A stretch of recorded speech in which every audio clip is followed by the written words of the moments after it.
Well, it is the bottom of the fourth inning in this All-Star game, and so far the only substitutions have been on the pitching mound.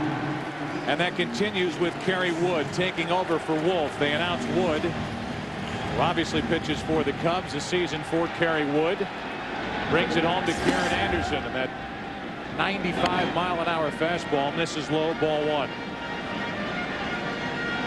1998 Rookie of the Year is Kerry Wood as Hasegawa and Mulder get loose. Ortiz getting loose for the National League, and Anderson lines one into right for a base hit. That pitch was up, and Garrett Anderson jumped on it. One on, nobody out. Edgar Martinez was hit by a pitch. It cracked his batting helmet. His first time up. You all right? It's in the best place, huh? The head? Probably hit me above. Yeah, broke it or something. Did it break the helmet? Yes. That's Todd Helton, the first baseman for the National League, talking, and there's the crack. The helmet for Edgar Martinez. One on, nobody out. Martinez hammers strike one.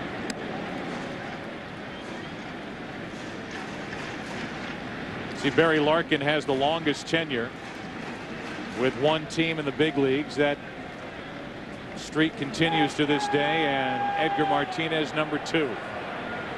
No balls, 1 strike, 1 on, nobody out. And that's a strike on the outside corner. It's 0-2. Seattle Mariners just wrapped up a series with the Tampa Bay Devil Rays. Lou Piniella made his return to Safeco Field and Seattle, and nobody had nicer things to say about Sweet Lou than Edgar Martinez. That breaking ball missed. The count 1-2. Legally Blonde 3 is in the ballpark tonight. He is. Lou said, if the Tampa Bay Devil Rays win 3 in a row, I'll dye my hair blonde. That's setting your sights high. Check on the runner, Anderson. Obviously, Lou was a guy who wanted to dye his hair. I mean, that's what I was thinking. You can't see through that charade. If we have a lead some night after 5 innings, I'm dyeing my hair and getting my toes painted. I don't care what you kids say. Got a great shot in the paper of Lou under a hair dryer. 1-2 pitch. Breaking ball struck him out, and Edgar Martinez is gone. That'll bring in Hideki Matsui, who singled his first time up. Matsui, nicknamed Godzilla, actually a nickname that he picked up in Japan his last year in high school. Mania over Matsui's arrival in New York. His face on a JAL airliner. 9 homers, 66 RBIs. And a guy who, after a hot start, went through a valley, a lot of ground outs. Started calling him Groundzilla instead of Godzilla in New York. And now the ball's back in the air. He's picking up hits. And he's hitting .387 since the first week of June. Good pitch, down and in, no balls, 2 strikes from Kerry Wood. You had a shot of Ichiro on the bench, as this slider is really nasty. Matsui facing Wood when the Yankees played in Chicago for the first time since 1938. They have been teammates on All-Star games before, 3 times in Japan. There's a foul ball, and Tim, I think you'll agree, Steve Horn and I were talking about it, that you have to give Matsui time to develop as a power hitter here as he makes the adjustments to pitches that he hasn't seen, or quality of pitching he hasn't seen back in Japan. I think Matsui has said as much, that he just hasn't, that getting used to the pitching over here, learning the pitchers, is his toughest thing to do. But no balls, 2 strikes, and a little chopper to the second baseman Vidro, who will tap the bag. 2 out. 4 out, 4 unassisted. Matsui at first, 2 out. Our Pepsi Billionaire Fan Camp. This summer, Pepsi gives customers a chance to play for $1 billion. A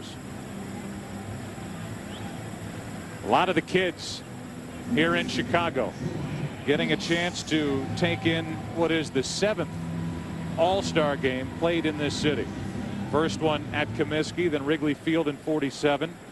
Comiskey again in 1950.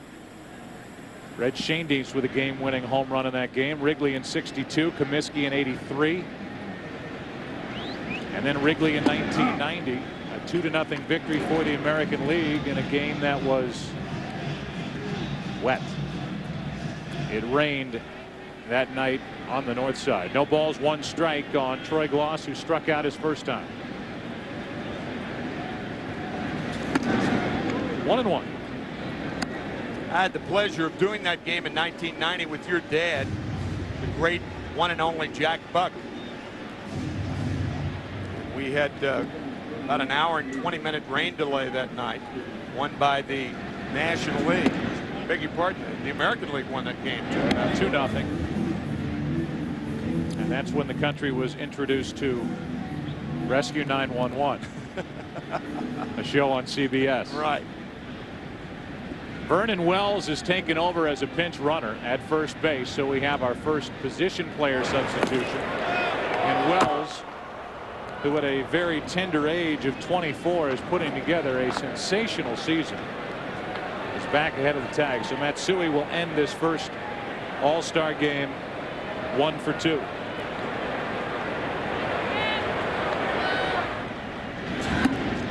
Wow. 2 balls, 2 strikes. You can hear the pop of the mitt. We had a shot of some youngsters, and for all you youngsters watching in, the great Branch Rickey used to talk about 3 little words: a good ball. 3 little words. If you're a hitter, a good ball. What was he talking about? Get a good pitch to hit. There you go.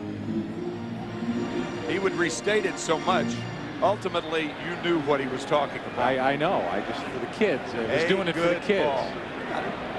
Here's a 2-2. Full count. Runner at first. Vernon Wells will go.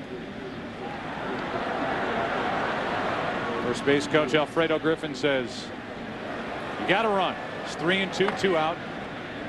That's what you do. That is strike 3. You can hear Tim McClellan say strike 3 before that delayed call. And that's a 2-strikeout inning for Kerry Wood. Pitching dominating this one. 1-0 AL after 4.